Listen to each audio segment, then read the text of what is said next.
আসসালামু আলাইকুম। আমার চ্যানেলে আপনাদের সকলকে স্বাগত।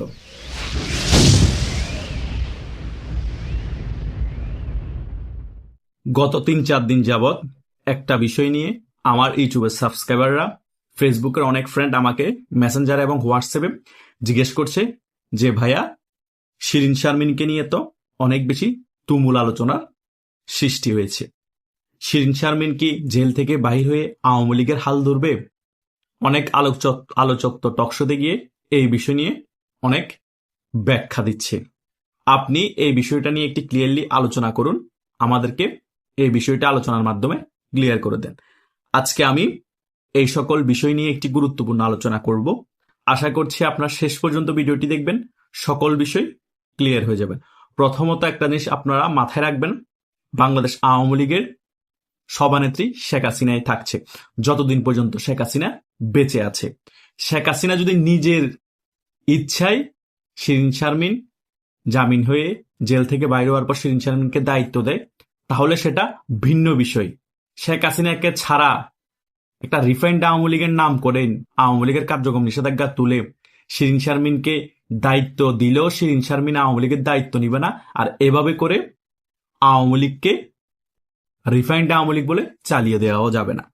এরকম আরেকটি বিষয় ঘটেছিল আরো কিছু মাস আগে, যখন সাবের হোসেন চৌধুরী গ্রেপ্তার হয়েছিল, এবং গ্রেপ্তার হওয়ার কিছুদিনের মধ্যে যখন সাবের হোসেন চৌধুরী অনেকগুলো মামলার একসাথে জামিন পেয়ে বাইর হয়ে যায়, তখনও আবার টকশোর মধ্যে অনেক আলোচনা করে আলোচকরা গরম করে ফেলেছে যে সাবের হোসেন চৌধুরী আওয়ামী লীগের হাল ধরতে পারে, এবং রিফাইন্ড আওয়ামী লীগ নামে যে আওয়ামী লীগ আসবে সে আওয়ামী লীগের সভাপতি হতে পারে সাবের হোসেন চৌধুরী। কোন একটা ঘটনা যদি বাংলাদেশে ঘটে, আমাদের বাংলাদেশের অনেক টকশো আলোচক আছে, তারা বিভিন্নভাবে ব্যাখ্যা করে বাংলাদেশের মধ্যে গরম করে ফেলে, এই সকল বিষয় আলোচনা করে। আবার অনেকেই এই সকল বিষয়গুলো প্রপাগান্ডা আকারে জনমনে ঢুকিয়ে দেয়।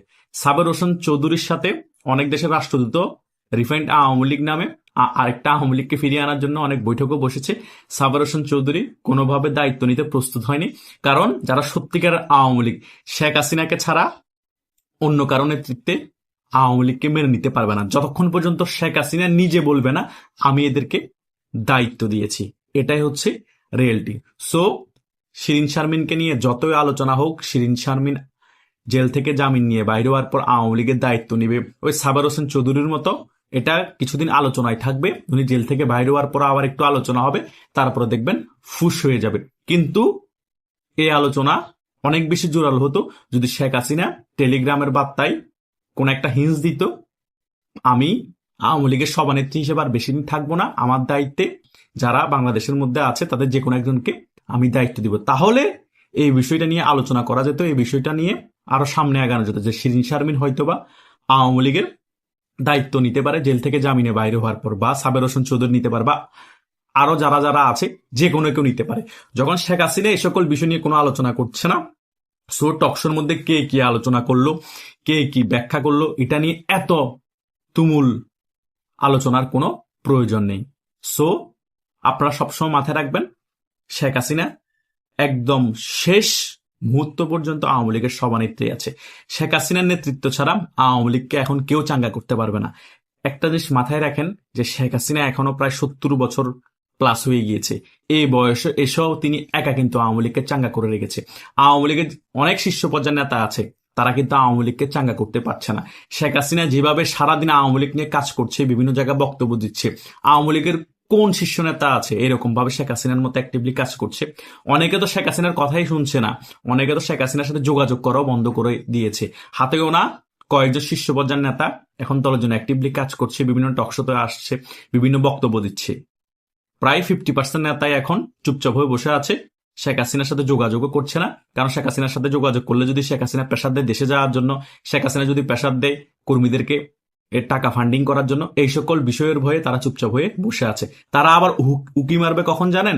যখন আওয়ামী লীগের পরিস্থিতি ভালো হওয়ার পর্যায়ে হবে, তখন শেখ হাসিনার সাথে আবার যোগাযোগ শুরু করবে। তারাও বলবে নেত্রী আমি দেশে আসছি, কত টাকা ফান্ডিং করতে হবে আমি করছি। কারণ তখন টাকা ফান্ডিং করলে তখন সবাই মনে রাখবে, তখন দেশে আসলে তখন তারা আবার এমপি মন্ত্রী হতে পারবে, সে কারণে তখন যোগাযোগ করবে, কিন্তু এখন করবে না। এখন সকল স্টিম রোলার তৃণমূল কর্মীদের উপর যাবে, সকল স্টিম রোলার তৃণমূল কর্মীরা ফেস করে রাজপথে নেমে যুদ্ধ করে কিছু মারা যাবে, কিছু বেঁচে থাকবে, তারপর আওয়ামী লীগকে আবার ভালো অবস্থানে ফিরিয়ে আনবে। তারপরে বিদেশ থেকে তারা এসে এই লাশের উপর দিয়ে কিছু টাকা ফান্ডিং করে তারা আবার বলবে আমরা দলের জন্য অনেক কিছু করেছি, আমরা অনেক ত্যাগী, আমরা টাকা দিয়েছি বিদে এই আন্দোলনটা হয়েছে, আমরা টাকা দিয়েছি বিদে, টাকা ফান্ডিং করেছি বিদে আওয়ামী লীগকে তৃণমূল কর্মীরা আবার শক্ত অবস্থান ফিরিয়ে আনতে পেরেছে। তারা তখন ক্রেডিটটা নিয়ে ফেলবে, তারাই দলের হত্যাকর্তা হয়ে যাবে।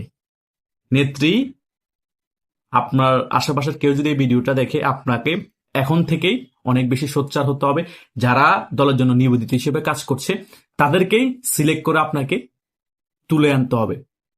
শেষ টাইমে এসে টাকা ফান্ডিং করবে, শেষ টাইমে দেশে ফিরে এসে নেতৃত্ব দিয়ে ঠুসটাস করে তারা এমপি মন্ত্রী হয়ে যাবে, দলের নীতি নির্ধারক হয়ে যাবে।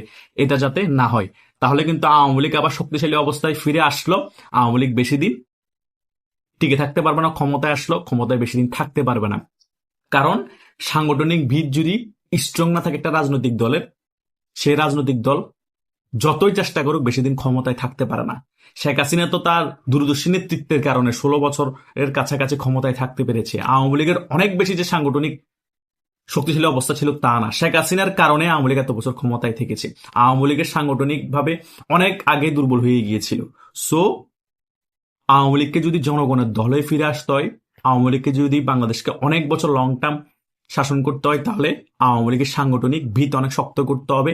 যেগুলা সুযোগ সন্ধানী, সুযোগের টাইমে এসে রাজপথে নেমে নেতা সেজে যায়, সুযোগের টাইমে এসে কিছু টাকা ফান্ডিং করে বহুত বড় দলের নীতি নির্ধারক সেজে যায়, তাদেরকে মাইনাস করে আওয়ামী লীগকে সাজাতে হবে এবং তৃণমূলকে নিয়েই আওয়ামী লীগকে সাজাতে হবে। যারা এখন দলের নিবেদিত প্রাণ তাদেরকেই আওয়ামী লীগের কমিটিতে গুরুত্ব দিতে হবে। তাহলে বাংলাদেশ আওয়ামী লীগ শক্তিশালী রূপে বাংলাদেশে রাজনীতি করতে পারবে এবং বারবার ক্ষমতায় আসবে। জনগণ সে আওয়ামী লীগকে ভালোবাসবে, কারণ আওয়ামী লীগ মানেই তো জনগণের দল, তাই নয় কি? আমরা জনগণের দল হয়ে জনগণের পক্ষে হয়ে কেন কাজ করব না? আমরা তো যখন এমপি মন্ত্রী হয়ে যাই তখন মানুষকে মানুষ মনে করি না, আমরা মনে করি আমরাই সর্বসর্বা, আমরাই কখনো ক্ষমতা থেকে আজ যাব না, আমরাই বাংলাদেশে হত্যাকর্তা আজীবন থেকে যাব। এই ভুলটার কারণেই বারবার প্রত্যেকটা রাজনৈতিক দলের খুব মারাত্মক ভয়ঙ্করভাবে পতন হয়। আওয়ামী লীগের যেভাবে হয়েছে, বিএনপির নেতারা মন্ত্রীরা যেভাবে এখন শুরু করে দিয়েছে, তাদেরও সেম এইরকম ভয়ঙ্করভাবে, ভয়ঙ্করতরভাবে পতন হবে। আওয়ামী লীগের থেকেও খারাপ অবস্থা এই বিএনপির হয়ে যাবে। সো বিএনপি হন, আওয়ামী লীগ হন, যে রাজনৈতিক দল হন না কেন, জনগণের হয়ে রাজনীতি করুন, দেশের মধ্যে গণতান্ত্রিক প্রক্রিয়া ফিরিয়ে আনুন এবং সকলের মত প্রকাশের অধিকার আছে, সকলকে মত প্রকাশ করতে দেন। তাহলে দেখবেন জনগণই আপনাদেরকে বারবার ক্ষমতায় আনবে। স্বৈরাচারী মনোভাব নিয়ে জোর করে ক্ষমতায় বেশি দিন থাকতে পারবে না। যেটা শেখ হাসিনা 16 বছর পেরেছিল, আপনারা হয়তো আনুমানিক 5 বছর পারবেন, 10 বছর পারবেন, এরপরে আওয়ামী লীগের থেকেও খারাপভাবে পতন হবে। সো গণতান্ত্রিক প্রক্রিয়ায় বিশ্বাস করুন, সকলকে মতাদর্শ, যারা যে মতাদর্শ ধারণ করে সেটা প্রকাশ করার আপনারা অধিকার দেন। কাউকে নিষিদ্ধ করে কখনো দমানো যায়নি, দমাতে কেউ পারবে না। এটাই হচ্ছে রিয়েলিটি। সো সবাইকে এটা মেনেই রাজনীতি করতে হবে। আশা করছি আমি যে সকল বিষয় এই ভিডিওতে আলোচনা করেছি আপনারা মোটামুটি ব্যাপারগুলো ক্লিয়ারলি বুঝতে পেরেছেন। সো আপনাদের কনফিউশন থাকার কথা না। আওয়ামী লীগের নেতৃত্বে শিরিন শারমিন আসবে, নাকি ডিফেন্ড আওয়ামী লীগ আসবে, নাকি আওয়ামী লীগ একেবারেই ফিরবে না, নাকি আওয়ামী লীগ খুব শীঘ্রই ফিরবে। সো মোটামুটি আপনাদেরকে আমি আলোচনা বুঝাতে পেরেছি যে আওয়ামী লীগের নেতৃত্বে কে থাকবেন এবং কে নেতৃত্বে থেকে কিভাবে আওয়ামী লীগকে আবার বাংলাদেশের রাজনীতিতে ফিরিয়ে আনবেন। আপনাদের আর কোনো কনফিউশন থাকার কথা নাই ভিডিওটা যারা সম্পূর্ণ দেখেছেন। ধন্যবাদ সকলকে।